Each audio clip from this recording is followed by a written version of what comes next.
नमस्कार है जी, जय भारत है। पिछली वीडियो के कंटिन्यूशन में हम ये बातचीत कर रहे हैं कि जैसे आजकल चर्चा चल रही है कि रुपी जो है वो 90 पहुंच गया अगेंस्ट डॉलर, यानी कि रुपी बहुत डेप्रिशिएट कर गया है, डी वैल्यू कर गया है।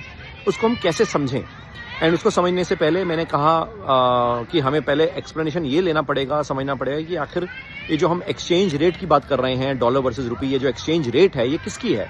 ये मनी का एक्सचेंज रेट है या करेंसी का है? और इसलिए हमने करेंसी को समझा कि एक तरह से पिछली वीडियो में मैंने जिक्र किया कि करेंसी एक तरह से कागज का टुकड़ा इंट्रोड्यूस किया गया जानबूझ के by empires in their own colonies, ताकि वहां के जो कॉलोनीज में जितने भी लोग हैं उनसे जो मनी वर्थ की चीजें हैं, चाहे गोल्ड है, चाहे सिल्वर है, या जो प्रेशियस मेटल्स हैं, उन सारों से वो कब्जा लिया जाए, जिसके लिए मनी लेंडर्स क्रिएट करेगा। ये मनी लेंडर्स के पास वो गिरवी रखते थे अपना सोना, सिल्वर, एंड उसके बदले कागज का टुकड़ा दिया जाता था, जिसको उन्होंने करेंसी का नाम दिया, जिसको फिएट करेंसी कहते हैं।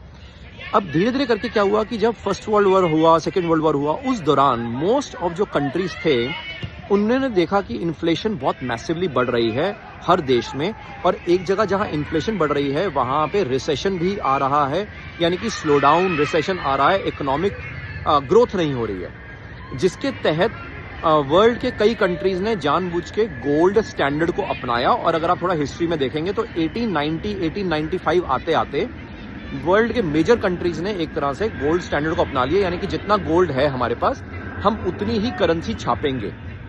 मगर उससे उनको ये समझ आया कि वो मेजरली अपने इकोनॉमिक ऑब्जेक्टिव्स को अचीव नहीं कर पा रहे, क्योंकि गोल्ड हो सकता है किसी देश के पास कम हो, अगर देश के पास गोल्ड कम है तो वो उससे ज्यादा करेंसी छाप नहीं सकता, करेंसी छापेगा नहीं तो डिमांड कैसे क्रिएट करेगा, डिमांड क्रिएट नहीं करेगा तो प्रोडक्शन कैसे होगी। या अगर लड़े से किसी के पास गोल्ड ज्यादा है मगर टेक्नोलॉजी नहीं है, या लड़े से लोग नहीं है, स्किल सेट वाले लोग नहीं है, या विलिंगनेस नहीं है लोगों में काम करने की, तो उस केस में वो क्या करेगा।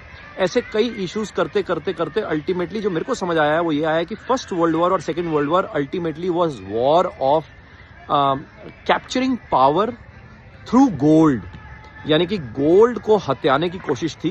एंड इसके बारे में अगर आप रॉथचाइल्ड करके जो पूरी फैमिली है, अगर आप उसको थोड़ा स्टडी करेंगे तो आपको पता लगेगा कि कैसे रॉथचाइल्ड ने पूरे फाइनेंशियल सिस्टम को एक तरह से कंट्रोल करने की कोशिश करी।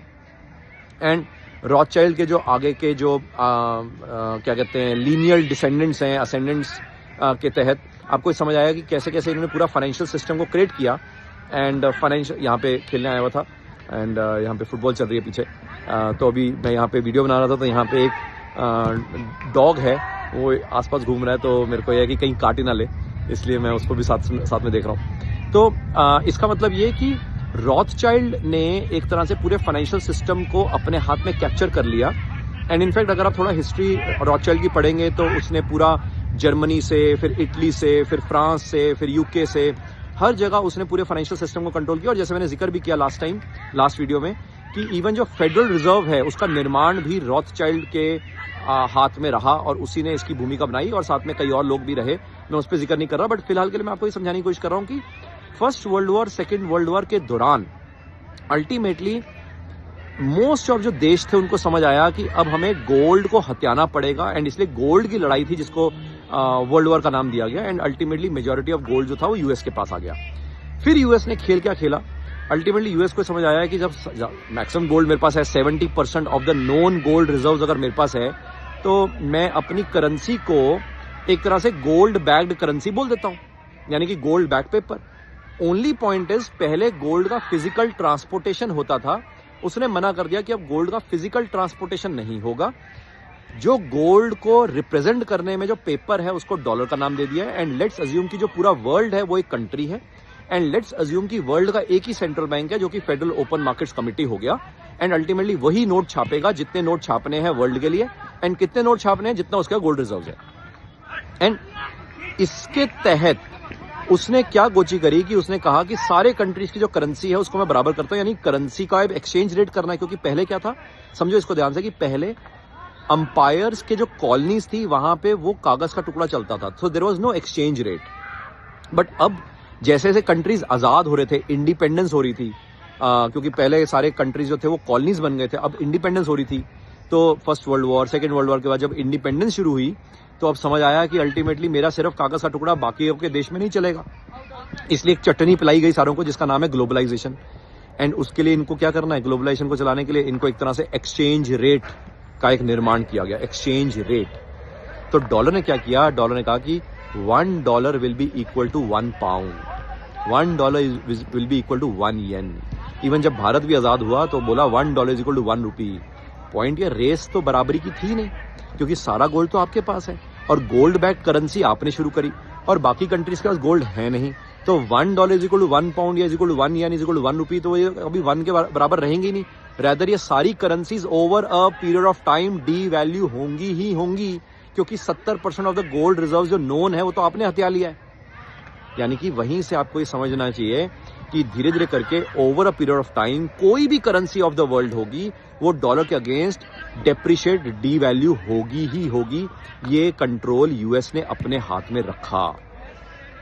इसके आगे की कहानी, जैसे कि ये जो एक्सचेंज रेट है, फिर उसके बाद हम ये समझेंगे नॉमिनल इफेक्टिव एक्सचेंज रेट क्या होता है, इसके ऊपर हम चर्चा करेंगे। फिर मैं आपको बताने की कोशिश करूंगा कि वाकई में जो हम 85 का 90 देख रहे हैं रुपये, क्या वाकई में खराब है हमारी भारत की इकोनॉमी के लिए। क्योंकि कई बार हमें ये पढ़ाया गया था, सिखाया जाता है, ज्ञान देने वाले देते हैं कि जी रुपये अगर डीवैल्यू कर रहा हो तो भारत की इकोनॉमी अच्छी नहीं कर रही। पता नहीं कहाँ से ज्ञान लाते हैं, मेरे को तो पता नहीं। तो इन एनी केस हम इसके ऊपर और चर्चा रखेंगे। अभी फिलहाल के लिए आपको मैं सिर्फ ये कह सकता हूं कि इस ज्ञान को समझें, पुराने जो ज्ञान है उनको देखें। एंड अगर आपको वीडियो पसंद आ रही हो तो मे बी अगर आपको हमारे ग्रुप में ऐड होना है तो आप मेरे को डीएम करेंगे, हम आपको ग्रुप में भी ऐड कर देंगे। कॉम्प्लीमेंट्री ग्रुप है, वहाँ पे कई तरह की और ऑडियोज के थ्रू, मैसेजेस के थ्रू मैं कईयों की क्वायरीज को रिजॉल्व करता हूँ। एंड अगर आप एनआरआई हैं तो हमने एक इनिशिएटिव शुरू किया गया है, एनआरआईज क्लोज कम्युनिटी, क्योंकि हम ये कह रहे हैं कि भारत के बाहर वर्ल्ड में जो फाइनेंशियल सिस्टम पूरा चेंज हो रहा है एंड ये रीऑर्डर होगा, तो जहां जहां एनआरआईज बाहर रह रहे हैं उनके लिए दिक्कतें और बढ़ेंगी। तो हम ये कह रहे हैं या तो अपना पैसे को भारत में लगाना शुरू कर दो या खुद भारत आने की सोच शुरू कर दो। इसलिए हम कहते हैं कि आओ अब लौट चलें। एंड उसके लिए कई तरह के आपके सवाल होंगे कि कैसे लगाएं पैसा, कैसे अपनी सक्षमता बढ़ाएं। हम किसी के पैसे नहीं लेते, ना ही मैं कोई एडवाइजरी करता हूं। मैं आपकी सक्षमता बढ़ाने में मदद करता हूं कि जैसे जैसे मैंने समझा है, मैं चाहता हूं कि आप भी समझें, ताकि आप अपने पैसे के ऊपर पैसा खुद बनाएं, अपने पोर्टफोलियो को डेवलप करें, पोर्टफोलियो मैनेज करें, डेवलप करें, मल्टीप्लाई करें एंड किसी के बहकावे में ना आए। शुक्रिया है, नमस्कार है, जय भारत है।